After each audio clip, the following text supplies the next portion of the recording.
Hi everybody, today we are back with the second day on Growth and Decay. Hopefully yesterday went well. Please let me know if you have any questions. So take a look at number 1. It says the growth of bacteria in a dish is modeled by this function. And they give you this function that f of t is equal to 2 to the t divided by 3.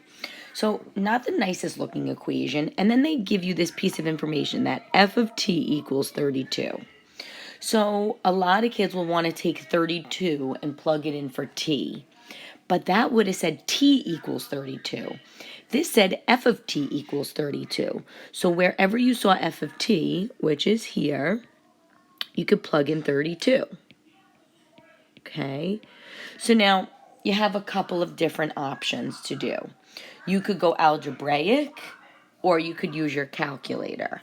I think I'll show you calculator first. Okay, so now watch how you're going to do this, because this is going to be exactly how you're going to do the lesson today.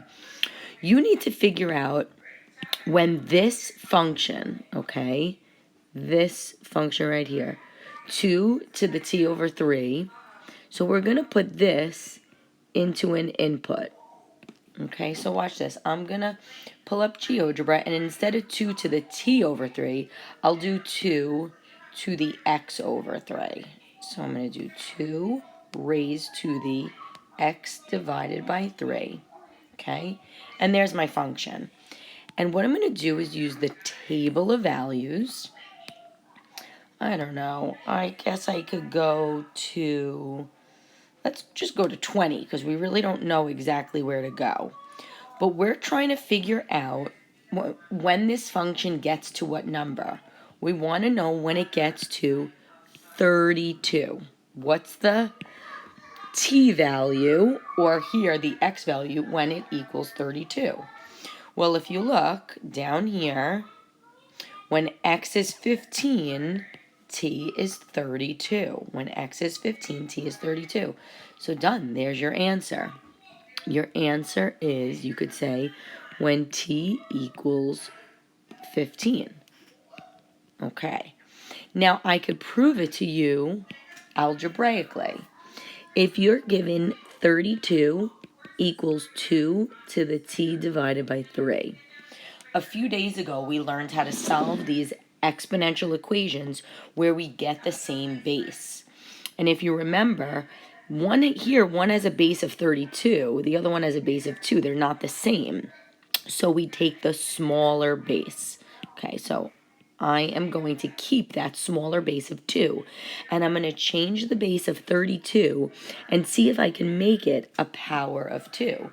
So if I go back into my calculator, okay, and I just say 2 to the 3rd. Nope, it's 8. How about 2 to the 4th? Nope, 16. How about 2 to the 5th? Jackpot, 32. Which means 2 to the 5th power is equivalent to 32. Here, I already have the same base. So remember, once our bases are the same, we're allowed to drop. And now I could solve the exponents. 5 equals t over 3. Well, what can we do? You could show that this is a proportion and put 5 over 1.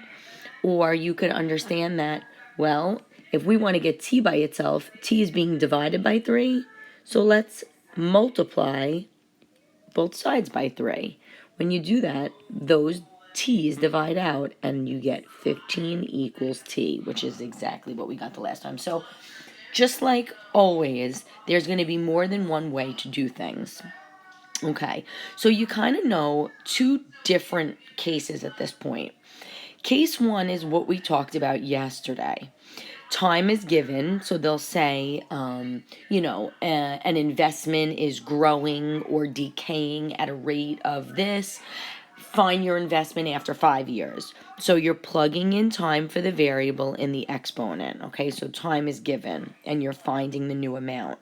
So I'm going to just do an example like that with you right now. Look at example number 1. In case number 1, it says you're putting $5,000 into an account that pays 3.5% interest compounded annually.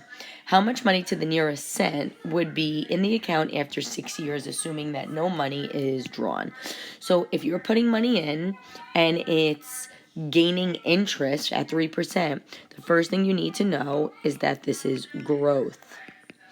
The second thing you need to know is you must take that 3.5% and convert it into a decimal, which is 2 to the left, 0.035. So remember, when you're doing this, you could say, I don't know, I like to do like V of T, the value over time of this investment, $5,000 times, remember, growth, 1 plus the rate of 0.035 to the time. So that's just the basic equation. Now, if I want to know in 6 years, I would say the value after 6 years is 5,000. I could simplify this to 1.035 and raise it to the 6th power. Okay, so let me pull this up here. I'm going to clear out what I have, and I'm going to use my 5,000 times 1.035. And I'm going to raise it to the 6th power for 6 years. Okay, so they say to the nearest cent. So the value after 6 years is, now it's more money. Makes sense. The money is growing. $6,146. And now look what it says. It says 2766 and change. So when I want to round to the nearest cent, here's cents. So that means I look to my right. That means the value after 6 years is $6,146.28. You round to the nearest hundredth. Okay, that's the hundredths place, the cents place. Okay, so that's the easy case. Case number 1, you know this already. You're just going to plug your time in and get out an answer. Okay, now we have case number 2. So let's talk about case 2. In case 2, you are going to find time. So look what this says. Case number 2, you're finding time. You're going to graph the exponential function. And then you're going to graph a constant function, which is going to be a new amount. So think about what those two things are. A constant is just y equals a number. Your exponential is going to be some type of exponential equation where there's an x or a variable in the exponent spot. And then you're going to find the point of intersection. Okay, you're going to find, more importantly, the x value of the point of intersection. So watch this. Drew's parents are investing $1,500 in an account that doubles every 7 years. The value of the investment is given by this equation. So this is nice. You have the equation. V equals 1,500 times 2 to the t over 7. Okay, where t represents the number of years since the money was deposited. They want to know how many years. This means how many years. This means time. How long did it take? How many years? What is the time to the nearest tenth that it's going to take the investment to reach $1 million? Okay, so let's talk about this. It means that if you took this equation, V equals 1,500 times 2 to the t divided by 7. You want to do this. Solve for t, which is time. Well, the only way you're doing that is by getting rid of that v. What is the value that they want you to reach? $1 million. So this is the equation you're going to write. Okay. Now here, this is all calculator. You're going to take this first part on one side of the equal sign.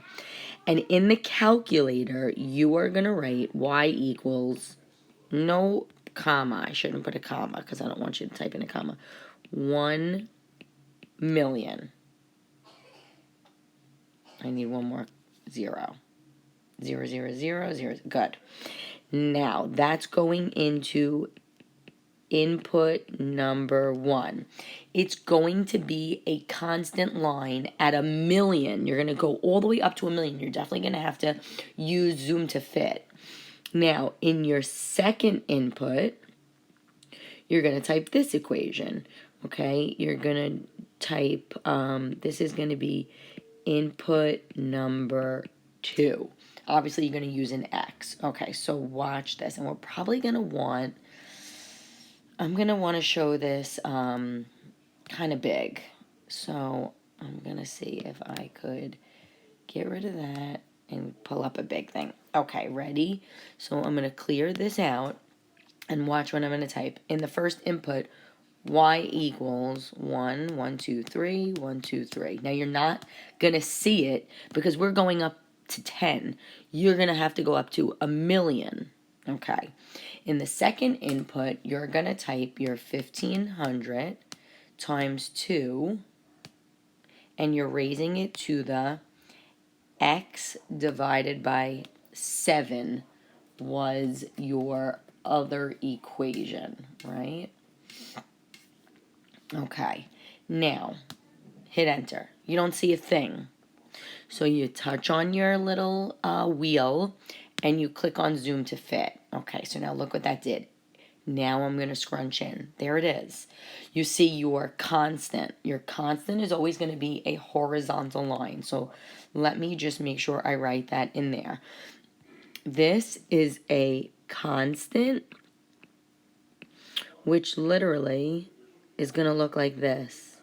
Okay? A horizontal line. And this is going to be exponential. Here it's growth. So that exponential, I'm just going to make it a new color, is going to look something like that. This is what you're looking for. Okay? You're going to find the x value of the point of intersection. Why the x value? Because this is x, right? This is another variable for x, and x represents time. T represents time. So when I go here and I touch on my point of intersection, I see 65.6657. So I'm going to just write that down a second. I'm going to say T equals 65.667, blah, blah, blah. What do they ask us to round to? The nearest tenth. So T equals, here's your tenths place. Look to the right. It becomes 65.7 years.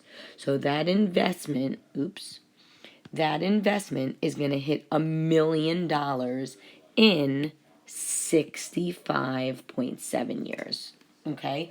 All of these questions, straight calculator. You have to use your calculator to solve. But look at all my work. Stop skimping. Don't just write what I write. Don't just write 65.7. Okay, let's try another one. So it says giving a starting population of 100 bacteria. This is number 2. The formula is B equals 100 times 2 to the T, and it could be used to find the number of bacteria B after T period. Oh, this one's hard. Okay, whatever. If each period is 15 minutes long, how many minutes will it take for the population of bacteria to reach 51,200? Okay, so if you are given this equation, so again, B equals this 100 bacteria times 2 to the T power. And they want to know how many minutes will it take for it to reach 51,200. So here's what I see. Your bacteria is now 51,200, and now that equals 100 times 2 to the T. So remember, here, now really important, this is one of your inputs. Y equals 51200. You need that y equals because it's got to be a constant. If you just write the number, it's not going to do anything. So you needed to say y equals. Here's input number 1. This whole thing, 100, 2 to the T, is input number 2. Okay, so ready? I'm going to go here. I'm going to clear out what I had. I'm going to type in y equals 51,200. Enter. I won't see it yet. And then my other equation was, what was my other equation? 100 times 2. And I am going to raise that to the x. Okay, so I see that. But I need to see it all the way up when y equals 51,200. So I'm going to click zoom to fit. And then I'm going to scroll around, and right there I can click immediately and see my point of intersection. So I get my intersect is at 9. Okay, so that means t equals 9. But very difficult, and I don't think I'm gonna make this difficult for you. T equals 9, so t was represented by, t is the periods of time, and they say each period is worth 15 minutes. So you need to take that period of time. This is the period of time, and each period of time has to be multiplied by 15 minutes. So you are going to take 9 and multiply it by 15, and your answer would be how many minutes? 135 minutes. That was a little bit more difficult, but just good for you guys to see. Okay, but you're doing that same thing. It's all GeoGebra. Put the constant in one, put the exponential in the other, okay, and look to see where they intersect. You're going to see this. You're going to see some type of constant. You're going to see some type of exponential, and you're looking for that point of intersection. Only the x value. Okay, that's what you want. You really kind of don't care about the y value, because the x value represents, the y value is going to be what you're hitting, 51,200. It's all about the x value to tell you how long it took to hit that number. Okay, so let me try one more with you and then see if you guys can try it on your own. So it says currently the population in Waterville is 62,700, and it's increasing. So we know this is, I'm going to immediately write growth, okay, at a rate of 3.25%. So think about this, 3.25%. If I'm going to write the equation, it's going to be 0.0325. And you see how nice they give you the equation. So that would be me writing, remember I did it before, oh, we could write this, it'd be your original 62,700 times 1 plus 0.0325 raised to the t, which is exactly what they have there. That's 1 plus 0.0325 is 1.0325. Okay, so part A just says, find the population of the Waterville area to the nearest 100. Okay, be careful. That doesn't say 100th. It says the nearest 100 7 years from now. So this is case A. I'm going to write this. Case 1, I'm going to call it. This is the easy one. If I have this equation, P of T equals 62,700 times 1.0325 raised to the T power, and all I need to know is how many people are going to be living there in 7 years from now, I just plug in, I have my time. Okay, I'm going to say, given time, great, easy, plug in 7, 62,700, 1.0325 to the 7th power. Okay, so I could pull this up here. I'm going to clear out what I have, and I'm going to type 62700 times 1.0325, and I'm going to raise it to the 7th. Okay, now this is a tough rounding. They tell us it's going to be 78,432.844 and change. But they want it to the nearest hundred, not hundredth, hundred. This is the number in the hundreds place, that 4. So what is that number? That means it's either 78,400 or 78,500. Well, what is this closer to?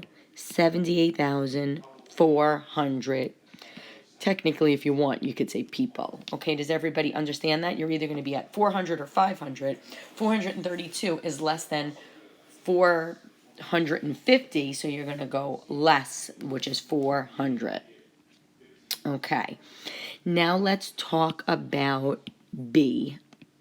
Okay, B is going to be case 2. Why? Because determine how many years. So now you're not given time. Now you have to find time. If you're finding time, that means you're solving in the exponent. How many years to the nearest 10th will it take for the original population to reach 100,000? Which means you got to figure out, when is your equation 62,700 times 1.0325 to the t is going to be 100,000. So immediately here, y equals 100,000. And here is going to be your other equation. You're going to type in 62,700, 1.0325. Don't forget, I'll write it to the x. Okay, so ready? I'm going to pull up GeoGebra. I want it to be full screen, though. So let me pull up GeoGebra. I'm going to clear this out. And the first number I'm putting in is 100,000. Y equals 100,123. So no comma, but what you do need is y equals 100,000. Okay. In the second input, I'm going to type 62,700 times 1.0325 and raise it to the x. We got to figure out, not 7, totally different question. We want to know, how long is it going to take, find the x value, when it hits 100,000. Okay, so when I enter, I see nothing. I click on my wheel. I click on zoom to fit. I could scrunch in a little, and there it is. It looks like when y equals, so notice, I'm sorry, x equals, because look what y equals, the 100,000. That's how long, that's the time it takes to hit 100,000. So it looks like 14.5955. So I'm going to go back here and say the point is something like when x, I guess I'll call it t. When t equals 14 point, what was it? 5955. Dot, dot, dot. So it says round to the nearest 10th. Here's your 10ths place. Look to the right. That 9 is immediately going to make the 5 a 6. And it's 14.6 years is your answer. I like this. I don't know why, but I do. Okay, I'm only giving you 2 questions. I better see all of your work. Look at all my work. Don't skimp. Okay, come on, guys. You could do this. I'm giving you 2 questions, and then you're pretty much done. We're going to wrap up. I'm going to do one more day tomorrow, and then next week you're going to have a review and a graded assignment. All right. I wrote to you guys yesterday. I didn't hear much back. Let me know how everybody's doing. Miss you guys. Okay.